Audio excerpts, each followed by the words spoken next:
देखिए, हमास के meeting point पर हमला किया इजराइल ने। इजरायली हेलीकॉप्टर ने रॉकेट दागा है वहां पर। हमास की एंटी टैंक मिसाइलें तबाह कर दी हैं। इजराइल ने टैंक से गोले बरसाए हैं और हमास के मीटिंग पॉइंट पर अटैक कर दिया है।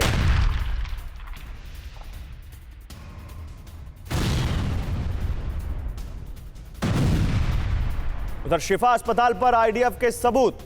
आईडीएफ हमास आतंकियों का बयान जारी किया। शिफा अस्पताल में छिपे हैं हमास के लड़ाके। शिफा अस्पताल में आतंकी गतिविधि होती है, यह आईडीएफ ने कहा, और बाकायदा उसने हमास के लड़ाकों का एक वीडियो स्टेटमेंट जारी किया है जिसमें वो इस बारे में बताते हुए कि शिफा अस्पताल में हमास के लड़ाके छिपे हुए हैं। अल शिफा अस्पताल दरअसल इसका पूरा नाम है। उधर इजराइल पर हमास का भी हमला हुआ है। हमास ने इजराइल पर रॉकेट दागे हैं। हमास ने जारी किया हमले का वीडियो।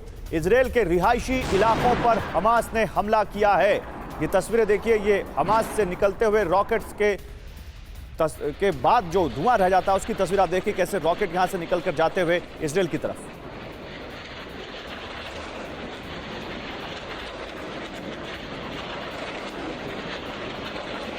उधर हमास पर इजराइल का बड़ा दावा। हमास के लीडर अरबों के मालिक।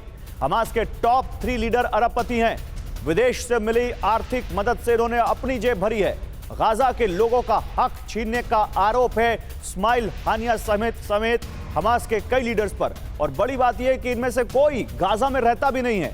मिलियन से बिलियंस में इनकी वैल्यू है। हमास को दुनिया का नंबर 2 का सबसे अमीर संगठन माना जाता है। कुछ देश उसको टेररिस्ट संगठन कहते हैं और वो कह रहे हैं कि दुनिया का नंबर 2 रिचेस्ट टेररिस्ट ऑर्गेनाइजेशन है। लेकिन हमास के नेताओं पर यह आरोप है कि गाजा की मदद के लिए जो पैसा आया उससे इन्होंने अपनी जेब भरी है। आइए जरा मैं आपको बिग वॉल पर इस बारे में और जानकारी देता हूं। हमास लीडर की अरबों की संपत्ति आप देखेंगे तो समझेंगे कि यह खेल और क्या चल रहा है। इस्माइल हानिया हमास सचिव, $4 बिलियन की इसकी संपत्ति है, यह इजराइल का दावा है। खालिद मशाल पूर्व हमास चीफ, $4 बिलियन की इसकी संपत्ति है।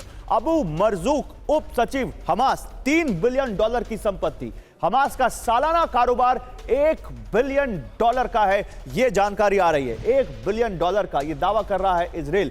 अब इतना पैसा इसके पास है अम्बासडर सज्जनहार, तो यह पैसा हमास ने कमाया कहां से होगा, या उनके लीडर्स के पास यह पैसा कहां से आया होगा? देखिए, बहुत सारे ऐसे देश हैं, गुट हैं जो कि इनकी सहायता करते हैं। हमें मालूम है, देखिए अभी तो कतर के बारे में बिल्कुल मालूम है, जो वहां पर जैसे आपने बताया सारे जो हमास के लीडर्स हैं वहीं पर रहते हैं, काफी ऐशो आराम की जिंदगी वहां बसर करते हैं। और कतर थ्रू इजराइल काफी करीब $1.2 बिलियन हर साल उनको हमास को भेजता था वहां पर।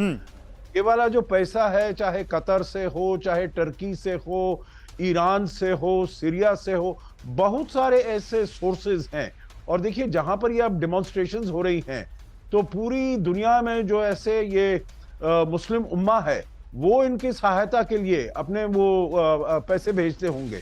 तो इसीलिए मेरे विचार से इनके पास पैसे की कमी नहीं है। इसीलिए उन्होंने, आपने देखा है 500 किलोमीटर की उन्होंने सुरंगें बना ली हैं वहां पर, कैसे उन्होंने सभी कुछ अपना लड़ाई का साज सामान है, सभी के रहने की वहां पर जगह उन्होंने बनाई हुई है अपनी सिक्योरिटी के लिए। तो मैं नहीं समझता जो इनको पैसे की कोई कमी है। जो मुस्लिम वर्ल्ड के पास पैसा बहुत है और सभी जो पश्चिम के विरुद्ध कुछ ना कुछ उठाना चाहते हैं, कुछ ना कुछ उनके लिए दिक्कत बढ़ाना चाहते हैं, तो वो पैसा ऐसे इनको या हिजबुल्लाह या हूती वगैरह को ही देंगे। ठीक है,